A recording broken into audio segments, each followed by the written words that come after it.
All right, well, that was a pretty confusing day that wound up to be, I guess, not all that confusing. The New York Jets officially part ways with Mike LaFleur.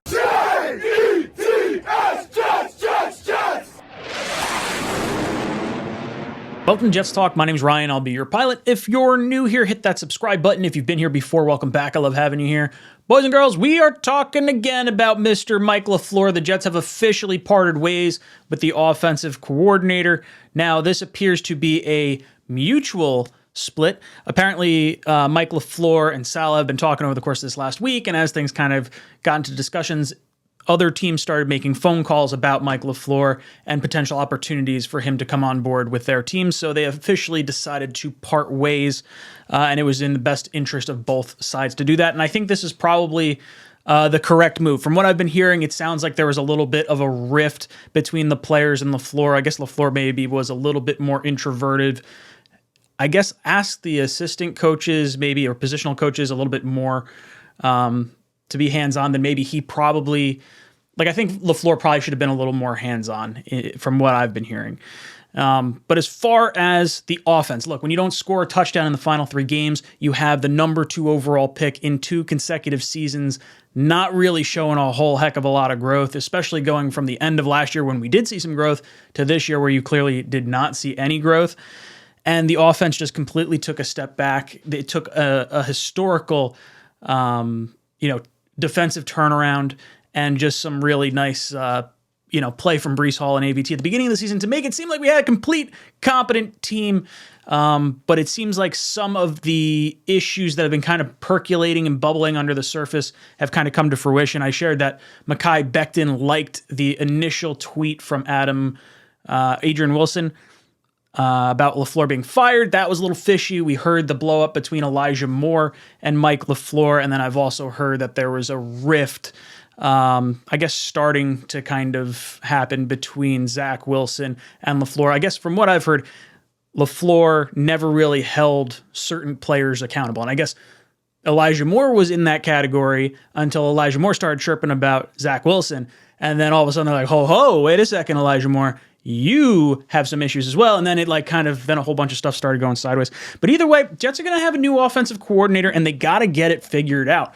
For me, I want someone experienced in here, not their first time calling plays. I don't want a first time offensive coordinator. I'm not interested in the young hot name coming out of whatever system, some obscure quarterback coach. Not interested in that at all. We've got weapons. I've seen offenses in this NFL move consistently with bad quarterback play. And for me, I feel like we can get it with the weapons and everything we have. So some names to kind of keep your eye on. We've heard Gary Kubiak. Samini has brought that name up a few times. You could always look towards some real popular names like the Cliff Kingsburys of the world and the Frank Reich. Frank Reich did spend some time with Douglas in Philadelphia. They overlapped for 2 years down there. Popular one that I really like, I like Darrell Bevell from Miami. He coached under Mike McDaniel this past year as the offensive coordinator. No, he was the quarterbacks coach and passing game coordinator. And you saw the turnaround because he was with Jacksonville the year before. And you see him come to Miami and all of a sudden he's having Tua's playing well again. It's just, I like Bevell. That's probably the direction I'd like to see us go. He's been an offensive coordinator 4 different times. He's been an interim head coach twice. I think it's the type of situation where if things don't work out, maybe there's a situation where Bevell stays on board as a potential head coach. Same thing could be said about Frank Reich too. I know he's interviewing for, I believe it's the Panthers job, but there's a real situation where maybe he doesn't wind up getting a head coaching job and his best route is going to be going the offensive coordinator route. So Frank Reich's a really interesting one. I think he has a full coaching staff at his disposal since he was just a head coach just a short while ago in Indianapolis. And you look at the quarterbacks he had to deal with while he was there. Now, granted, he did bring them in, but I mean, you're talking after Andrew Luck surprisingly retired in 2019. I think it's been that long now. Brissett, Rivers, Wentz, Ryan, Ellinger. That's just not a good stretch of quarterbacks. It's all guys that are, beyond their prime, except for, Ellinger.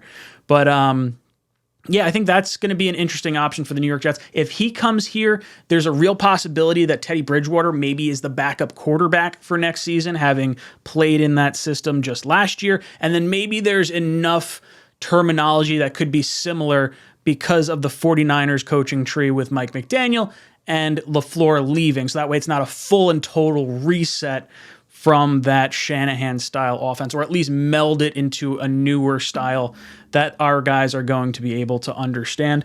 Now, the other reason to like Bevel, he was the offensive coordinator for the Vikings when Adrian Peterson went off at the beginning portion of his career. He was the offensive coordinator for the Seattle Seahawks when Marshawn Lynch went off while Robert Saleh was there as the quality control coach. And then he had Stafford. He was the OC for the Lions, had Stafford on pace for like 5,000 yards. Stafford winds up missing half the season. And then most recently, interim, he was offensive coordinator for the Jaguars, interim head coach down there, and then obviously was hired by the Dolphins. So interesting stuff all the way around.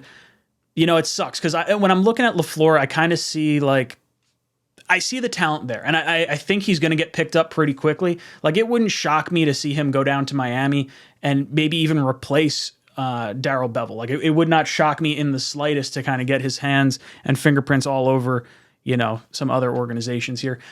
I think LaFleur's a good X's and O's guy. I don't think he should have ever been put in charge of developing a quarterback as his first task for an organization that hasn't had a franchise quarterback in 50 years.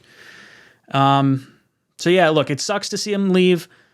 I hope we hire someone that, you know, can utilize our talent the best to the best of their abilities, because obviously it feels like we have not had the same amount of success that maybe our talent would have indicated we could have had.